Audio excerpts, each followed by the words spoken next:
O tema é arqueologia na Amazônia.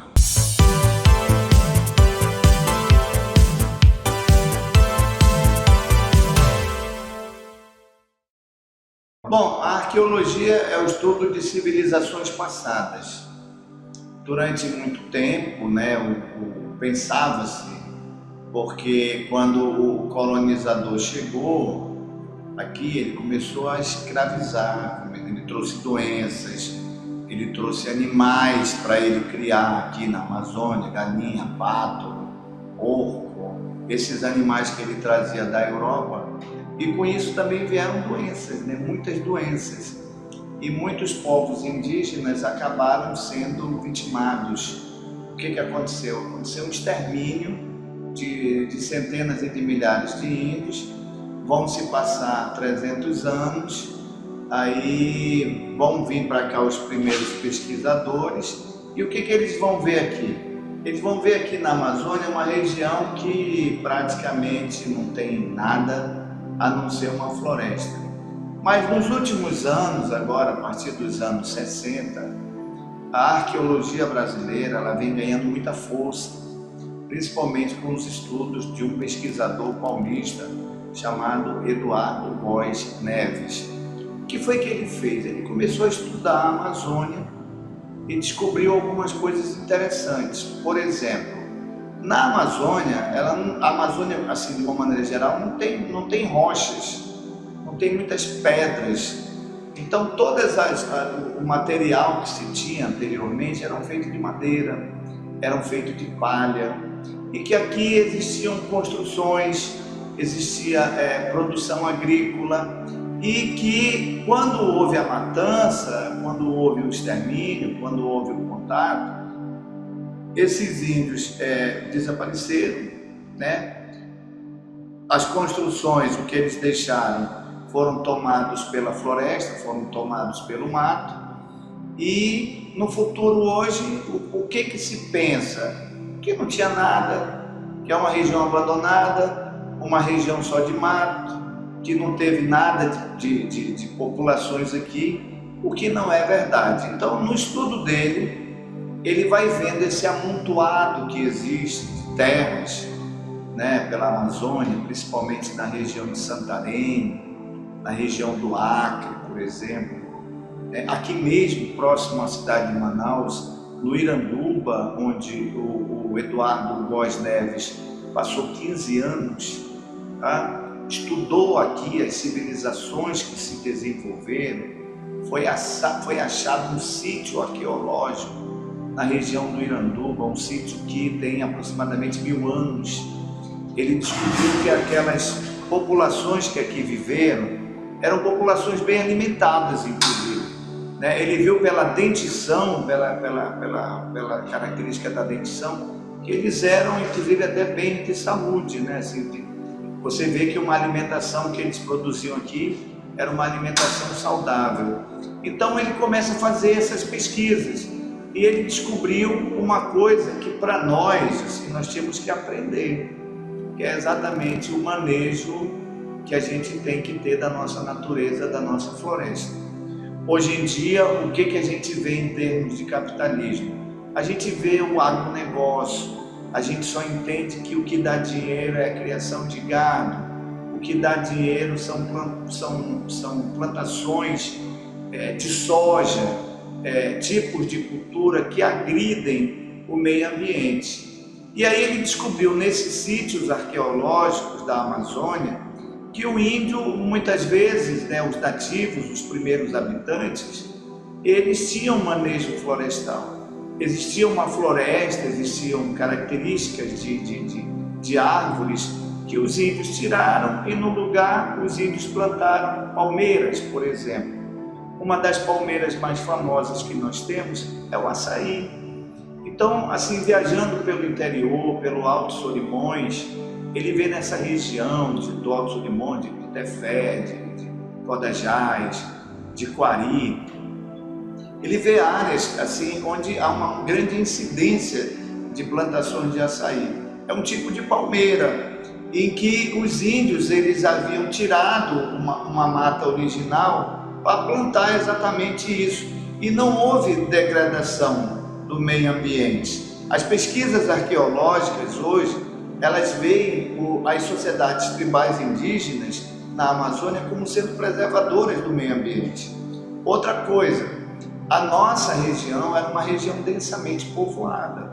É até polêmica falar em termos de população. O conquistador, quando chegou, ele matou centenas e milhares de índios, como eu falei. E quando começou os estudos arqueológicos da Amazônia, no século XVIII, no século XIX, esses primeiros chegaram, viram um amontoado de madeira, de pau, de árvores, sem índio. Então eles disseram assim, não tinha nada, é um lugar pobre, é um solo pobre, como foi o caso da grande pesquisadora Beth Meggers. Ela veio para cá depois, mas ela criou uma imagem de um vazio, de uma região sem populações nenhuma, o que não é verdade, porque o Eduardo Góes Neves, ele fala desse manejamento. Outra coisa também foi a domesticação de plantas, né? Se a gente for pegar a grande revolução neolítica que aconteceu no mundo, entre 15 a 10 mil anos, acaba chegando aqui na Amazônia. Então nós tivemos aqui, por exemplo, a domesticação da mandioca, nós tivemos o desenvolvimento do milho, e isso foi muito importante do ponto de vista das populações que aqui se encontraram. Então a arqueologia, ela tenta resgatar exatamente isso. Uma região que era povoada, uma região que tinha grandes civilizações. Ele tenta resgatar a arqueologia, as primeiras crônicas que eram tidas como fantasiosas, como é o caso da crônica de Carvajal, o cronista de Orellana. Em uma passagem da obra de Orellana, ele fala do sítio, né? Ele fala da região de Santarém.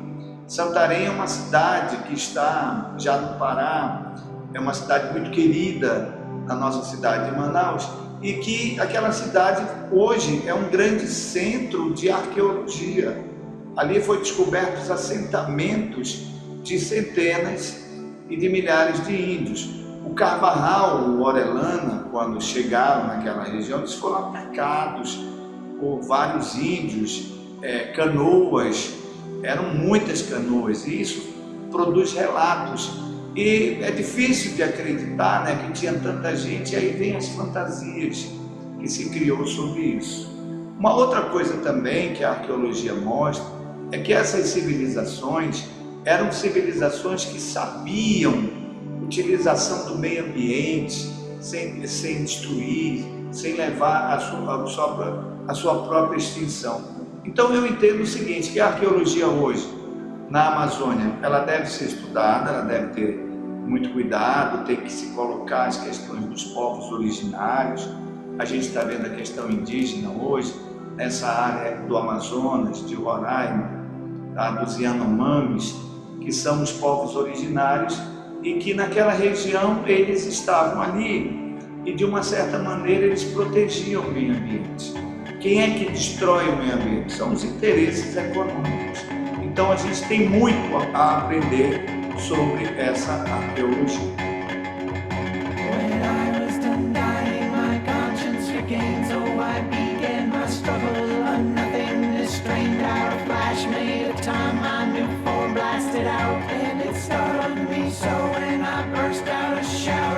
My legs ran frantic like birds from a nest, and I ran until drained, leaving no choice but rest. So I fell asleep softly at the edge of a cave, but I should have gone deeper, but I'm not so brave. And like that I was torn out and thrown in the sky, and I said all my prayers because surely I'd die as I crashed down and smashed into earth, into dirt. How my skin did explode, leaving only my shirt.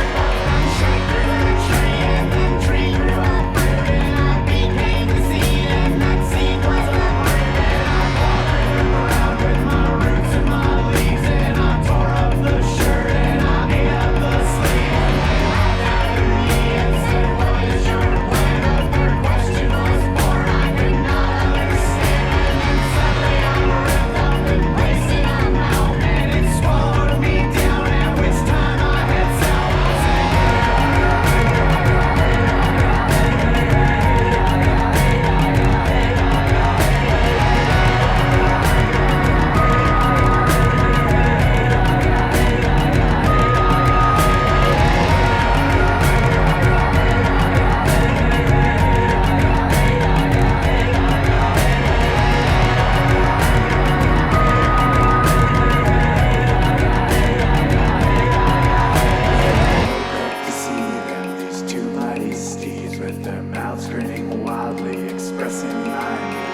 stood there above me, being flanked on each side. I felt no need to fear them, no reason to hide. So I reached up to touch, but they faded too soon. Yet their mouths still remained and stacked up towards the moon. How that ladder of mouth waves so soft in the night, and I looked up in awe at that beautiful sight, and I dreamt about climbing into the night sky. I knew when I touched them, they melt at my thighs. So I got up and walked down the path in the dark, and there deep in the distance my eye caught a spark of a crab twice my size with incredible strength. Oh, it greeted me kindly, and then we all drank, and we drooled out together right onto the ground, and the ocean grew quickly right up all around. And the earth looked at me and said, wasn't that fun? And I replied, I'm sorry if I hurt anyone. And without even thinking, cast me into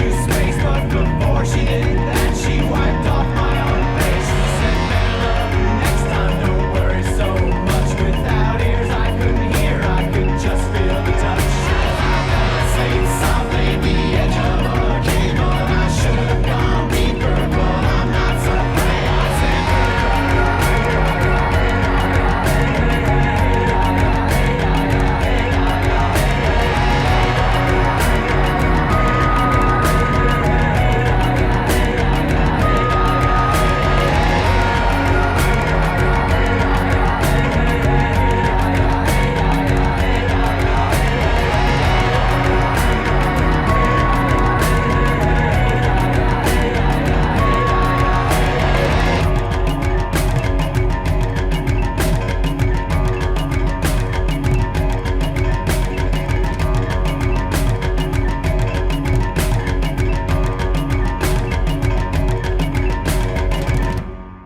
Coisa também, né, assim, que a gente precisa discutir, que a gente precisa ver, é que agora, recentemente, né, em 2021, foi feito um documentário onde se falava de uma civilização perdida na Amazônia. A gente pode ver esse vídeo no YouTube, é o Ratanabá, tá bom? Ratanabá, um dos assuntos mais falados da última semana. Para quem não sabe, essa seria uma suposta cidade perdida na Amazônia, que existiu há 450 milhões de anos. E essa cidade ligaria o mundo inteiro, através de túneis subterrâneos. Mas será mesmo que existe uma cidade secreta lá debaixo da Amazônia? Será que é por isso que querem tanto a nossa Amazônia? Ou será que essa é mais uma história inventada aqui da internet? Bom, galera, é isso que iremos ver no vídeo de hoje. Vocês pediram muito pra gente fazer esse vídeo, então tá aqui. Ratanabá, a cidade perdida da Amazônia. É preciso que vocês tenham cuidado, a gente vai estudar, a gente vai colocar as fontes. Eu acabei de citar o pesquisador paulista Eduardo Góes Neves, ele é a grande referência internacional sobre arqueologia, mas quando você viu aquele documentário que teve milhões de visualizações e os alunos inclusive me questionando sobre a veracidade, se tinham encontrado realmente uma civilização na Amazônia, uma civilização perdida, bom, meus amigos, são coisas absurdas que se falava numa população na Amazônia de milhões de anos, quando nem havia espécie humana na Terra, como é que poderia ter na Amazônia? E eles também colocavam aí questões de cidades, tudo isso fake news de montagem. Então eu peço que vocês, quando comecem a estudar sobre a arqueologia, ver o valor da arqueologia, das civilizações perdidas que nós tivemos na Amazônia, a montagem, tentar entender como é que eles viviam, como é que eles lidavam com a floresta. E a primeira coisa que você tem que ver é a fonte de pesquisa. Qual é a fonte de pesquisa? É a UNB? É a Universidade de São Paulo? É uma universidade federal? É a Universidade do Amazonas? É um centro de pesquisa arqueológico? Os nomes que estão ligados é o Eduardo Góes Neves, é a Ana Roosevelt, é a própria Beth Megre. São esses pesquisadores que lançam essas ideias, ou são pessoas aventureiras que pegam uma câmera de vídeo, saem filmando e saem dizendo, saem sem nenhum tipo de critério. Então, Ratanabá, aquela reportagem que a gente pode ver aí, é uma coisa absurda, é sem sentido. E as pessoas começaram a acreditar. acreditar que aquilo fosse verdade. Então a arqueologia é uma coisa séria, é o estudo de civilizações passadas. A Amazônia teve sim civilizações, os rios da Amazônia eram densamente povoados. Nós estamos em torno de 5, 8 milhões hoje, são as cifras populacionais. O que aconteceu foi um verdadeiro genocídio, foram trazidas doenças, essas doenças muitas vezes foram colocadas pela introdução de animais, que nós não tínhamos esses animais na nossa floresta, a gente tinha os animais da floresta. O índio tinha sim o peixe, tinha sim a capivara, tinha sim a anta, mas ele não tinha esses animais que para ele significou doenças.